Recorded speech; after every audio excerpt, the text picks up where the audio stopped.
So recently, I went to the cinema and I had the pleasure of seeing Sausage Party, the new Seth Rogen film.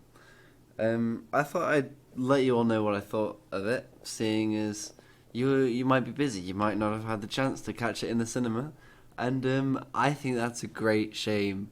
So I'm gonna catch you up on what you missed. Obviously, every film has an underlying theme or message. Something that provoked the creator of the film to make the film, like a question that they posed to themselves when making it. A problem that they needed to resolve with the film. Obviously, the question that Seth Rogen asked himself before writing anything to do with this film was, what would happen if food was sentient and extremely horny? He makes his intentions clear. I mean, just look at the poster. You can see it already. There's some quite phallic imagery going on, and this is very gentle compared to the rest of the film, honestly. So to elaborate on how that phallic imagery is gentle in comparison to the rest of the film, we have to walk our way through the film. So the story begins with our protagonist, who is a sausage, and his love interest, who is a bun. They dream of leaving their packets so they can one day be inside one another, or whatever innuendo to that effect. To outline how blisteringly obvious this innuendo is, there's even a scene close to the beginning of the film, so it really sets the tone early, in which the two main characters slide out of their respective packaging to touch tips, as the film refers to it. Like, they touch fingertips. And if you can imagine these two images, okay, so you're imagining this happening in a cinema full of people you don't know. Like, you're in a room full of strangers and you're watching two inanimate objects touch each other and make really uncomfortable noises whilst doing so. That's basically how this moment felt during the film. So after this, the mood was set for the rest of the film. The film really carried on like this, and everyone in the room still felt the same way during the rest of the movie as they did during the tip touching scene. It was desperately uncomfortable, except they moved away from innuendo and they started to go with the racial stereotype joke front. It's an American film, so obviously their humour's different, but Seth Raygun didn't hesitate at blasting any culture, any racial culture. One of these racial jokes was actually genuinely funny. I did laugh at this. There's a bottle of tequila. Of course, the tequila's Mexican and it's doing something shifty in the film. It's actually trying to lead Brenda, the bun, the love interest of the protagonist, towards the antagonist of the film, who is a female hygiene product. And what's funny about the tequila is the brand of the tequila is called Sígueme, which is follow me in Spanish. And I thought that was clever. Good job, Seth. 10 out of 10 for that. But the rest of the racial how do I mean, they weren't really jokes, it was just race bashing.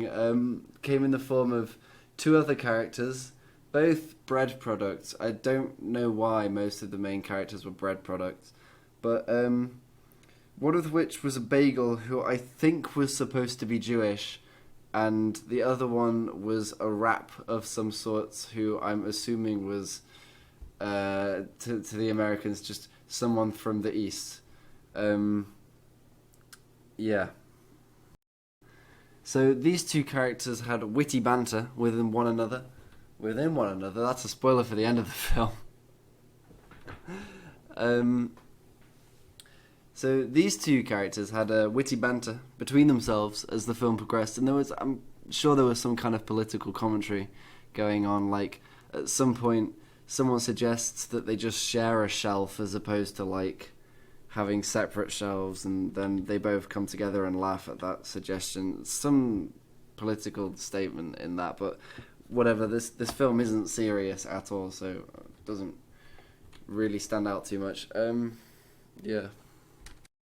I feel I've rambled on quite a bit now. I think it's time to approach the end of the film.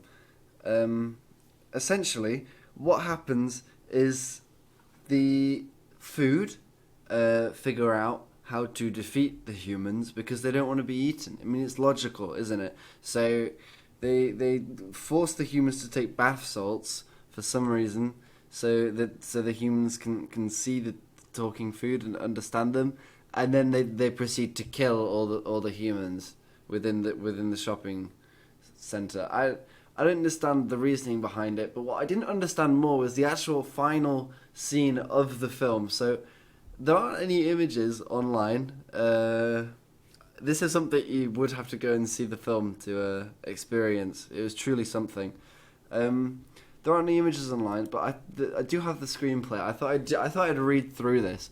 This is real. This is actually what they say. So Brenda, who is the bun, says to Frank, "Oh yeah, Frank, that's it. Lose yourself in my yeast." Frank responds, "I'm over here jerking off with these guys. These guys are the Lavash, who is the wrap, and Sammy, who is the bagel.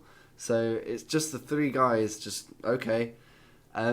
She then realizes that Teresa is a taco, and is a woman as well.